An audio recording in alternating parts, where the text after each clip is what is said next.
Bismillahirrahmanirrahim. Assalamualaikum warahmatullahi wabarakatuh. Kami akan membentangkan topik pemodelan matematik. Jadi, apakah masalah yang kami timbulkan dalam pemodelan matematik ini? Masalah yang timbul adalah Rizal adalah pelajar aliran sains dan sering hilang fokus ketika PDPR. Kita punya minat untuk mengikuti kelas.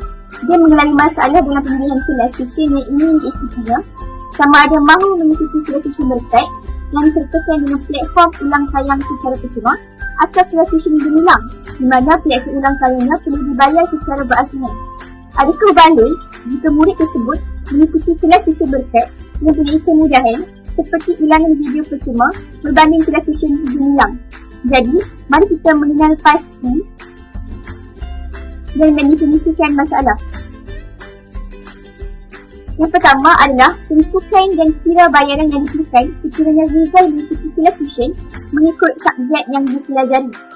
Yang kedua adalah tentukan harga data yang digunakan dalam masa sebulan mengikut medium yang digunakan. Yang ketiga, akan mengira pendapatan bersih berapanya lepas membayar semua pembelajaran dalam sebulan.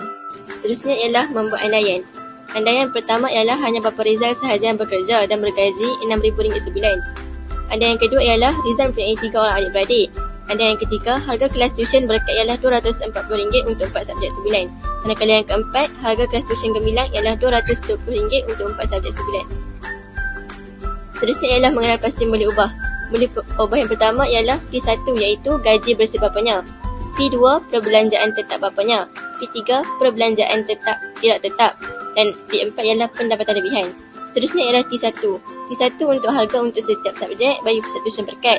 T2 ialah harga untuk setiap subjek bagi pusat tuition gemilang. S1 pula harga pembelian data untuk sebulan bagi pusat tuition berkat. Manakala S2 harga pembelian data untuk sebulan bagi pusat tuition gemilang. A pula ialah kos yang diperlukan untuk menyertai pusat tuition berkat. Manakala B kos yang diperlukan untuk menyertai pusat tuition gemilang. Seterusnya ialah mengaplikasikan matematik untuk menyelesaikan masalah. Bilangan subjek aliran sains student ialah biologi, kimia, fizik dan matematik tambahan kerana Rizal merupakan seorang pelajar aliran sains student. Harga bagi satu subjek ialah bagi tuition berkat RM60 per subjek, manakala bagi tuition gemilang RM55 tambah RM6 per subjek. Hal ini kerana pusat tuition berkat menyediakan platform ulang tayang secara percuma, manakala pusat tuition gemilang platform ulang tayangnya perlu dibayar secara berasingan. Jumlah harga yang perlu dibayar ialah bagi tuition berkat RM60 dalam 4 kerana 4 subjek bersamaan dengan RM240. Manakala bagi tuition gemilang RM55 dalam 4 ditambahkan dengan RM6 dalam 4 bersamaan dengan RM244. Jadi dengan menyertai pusat tuition berkat, Rizal dapat menjimat sebanyak RM4 iaitu RM244 tolak dengan RM240. Okey, jadi kita pergi kepada situasi yang seterusnya. Katakan penggunaan data oleh Rizal untuk menyertai sama ada tuition berkat melalui pautan Google Meet yang menggunakan data sebanyak 2.25 GB atau menyertai tuition gemilang melalui Zoom yang menggunakan data sebanyak 1.62 GB. Rizal hanya membutuhkan data unlimited yang berharga sebanyak RM40. Jadi data unlimited ni sebenarnya kita nak bandingkan sekiranya Rizal membeli data setiap seminggu sekali dalam masa sebulan. Okey, bila kita lihat dekat sini, Google Meet memerlukan data yang lebih besar berbanding Zoom. Jika Rizal membeli 3.5 GB yang berharga RM9 untuk seminggu, jadi harga RM9 itu didarabkan dengan 4 minggu untuk mendapatkan jumlah sebulan iaitu sebanyak RM36. Okey, sekiranya Rizal menggunakan aplikasi Zoom, Rizal perlu membeli 2 GB yang berharga RM7 untuk seminggu. Jadi harga RM7 itu didarabkan dengan 4 minggu bersamaan dengan RM28. Jadi, wang Rizal dapat dijimatkan sebanyak RM4 sekiranya Rizal memilih pusat tuition berkat. Manakala sekiranya Rizal memilih pusat tuition gemilang, dia dapat berjimat sebanyak RM12 lebih daripada pusat tuition berkat. So, secara pemerhatiannya, kita dapat lihat bahawa baki untuk pembelian data lebih murah apabila Rizal menggunakan aplikasi Zoom di pusat tuition gemilang berbanding Google Meet di pusat tuition berkat. Seterusnya, kita lihat pelan kewangan Bapa Rizal. Okey, gaji Bapa Rizal adalah sebanyak RM6,000. Jadi, untuk mendapatkan baki simpanannya, gaji Bapa Rizal itu perlu ditolak dengan simpanan tetap bulanan serta simpanan kecemasan.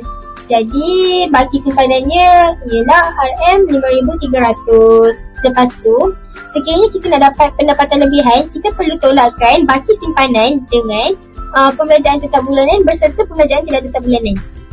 Jika kita tambah semua pembelajaran tetap bulanan, kita akan dapat RM2,400. Manakala pembelajaran tidak tetap bulanan, kita akan dapat RM2,300. Jadi, pendapatan lebihannya ialah RM5,300 ditolakkan dengan jumlah pembelajaran tetap serta pembelajaran tidak tetap. Dan baki dia ialah dikatakan sebagai pendapatan lebihan iaitu RM600. Kenapa kami mencari pendapatan lebihan ni? Sebenarnya daripada pendapatan lebihan ni, kami dapat mengetahui berapa jumlah wang yang boleh diperuntukkan oleh bapanya untuk membayar pusat tuition yang dipilih oleh Rizal. Jadi, sebagai seorang anak, Rizal mesti mencari pusat tuition yang lebih murah untuk meringankan beban bapanya. Namun, pusat tuition tersebut mesti memberi banyak manfaat kepadanya. Yang berikutnya, memurnikan modal matematik. Andaian harga diskaun yang akan ditawarkan perlu dikaji semula. Jika harga diskaun yang ditawarkan berbeza, adakah akan memberi impak kepada modal matematik? Jika andaian baru dibuat, maka modal perlu diubah untuk menggambarkan perubahan ini. Yang berikutnya, menentusakan dan mentafsir kepada penyelesaian masalah. A iaitu kos yang diperlukan untuk menyertai pusat tuition berkat sama dengan T1 harga untuk setiap subjek bagi pusat tuition berkat tambah dengan S1 iaitu harga pembelian data untuk sebulan bagi pusat tuition berkat. B bersamaan dengan kos yang diperlukan untuk menyertai pusat tuition gemilang sama dengan T2 harga untuk setiap subjek bagi pusat tuition gemilang tambah dengan S2 iaitu harga pembelian data untuk sebulan bagi pusat tuition gemilang. Jika A lebih besar daripada B, maka adalah lebih jimat untuk memilih pusat tuition gemilang. Oleh itu, Rizal wajar menyertai pusat tuition gemilang. Jika A lebih kecil daripada B, maka Rizal tidak seharusnya memilih pusat tuition gemilang.